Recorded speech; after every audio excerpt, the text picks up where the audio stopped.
Bonjour, docteur Kierzek. Bonjour, je vais La pourrir pro- un peu vos vacances. Oui, parce que encore, c'est là. ça, que partir en vacances, c'est bien. Faire attention, une fois qu'on est sur place, c'est mieux, surtout quand on a des enfants. Attention aux noyades. C'est vrai qu'on le dit chaque année, mais là, déjà, on a vu des cas, effectivement, il y a plusieurs cas de noyades. Et là, il suffit de quelques secondes d'inattention. Pour Des que tout vacances bascule sans dans le mal. urgence. Et les noyades, c'est la première cause de mortalité des moins de 25 ans, cause de mortalité accidentelle. Alors, accidentelle, 1000 décès par an, 22% des noyades qui concernent les moins de 6 ans. Alors, vous le disiez, Jean-Baptiste, c'est effectivement les enfants, la surveillance. Alors, par nature, ils sont curieux, ils vont être attirés par l'eau sans avoir Confirme. conscience des dangers. Et c'est là où le drame peut survenir.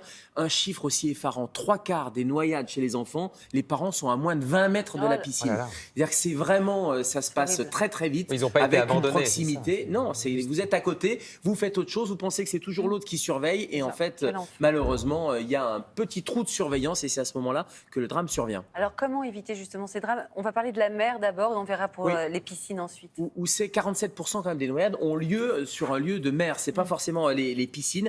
Assurez-vous déjà du niveau de pratique en termes de natation, aussi bien des adultes d'ailleurs que des enfants.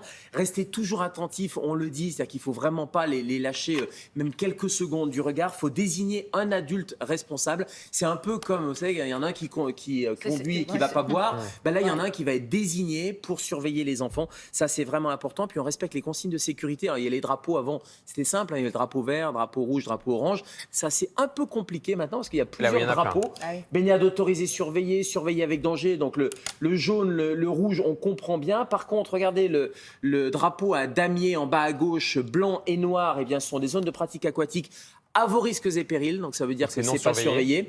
Et à droite, le rouge en haut et jaune en bas, c'est surveillé, mais à certaines heures, simplement certaines heures d'ouverture, évidemment, des postes de secours. Donc baignez-vous avec eux, ne les lâchez pas. Donc, les surveiller tout le temps. Et ça, c'est particulièrement vrai autour d'une piscine.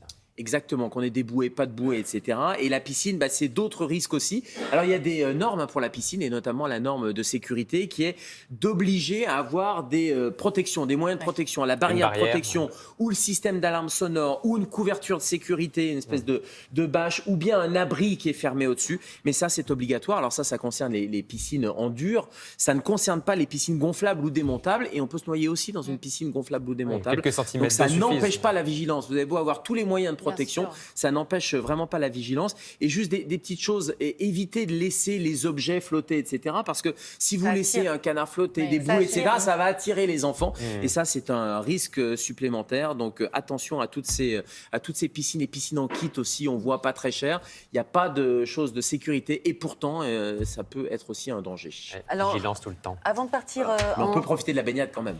Ah oui, avant de partir en région, Gérald, pour retrouver Julie Poirier, vous vouliez nous donner une précision Oui. sur votre chronique de mardi sur les troubles alimentaires. Exactement, Thomas Soto m'avait posé la question, la différence entre boulimie et hyperphagie boulimique, et on m'a alerté sur les réseaux sociaux. J'ai posé la question à mes collègues psychiatres. En fait, la boulimie, il y a des mécanismes de compensation. Donc on mange beaucoup, mais on compense par des vomissements ou une hyperactivité, et donc du coup le poids est plutôt stable. Dans l'hyperphagie boulimique, il n'y a pas de mécanisme de compensation, et donc il y a souvent une prise de poids importante, voire un état d'obésité. Voilà, donc c'est une La précision compensation, c'est vomir en fait. hein. Exactement, ou une hyperactivité Oui. physique, se dépenser.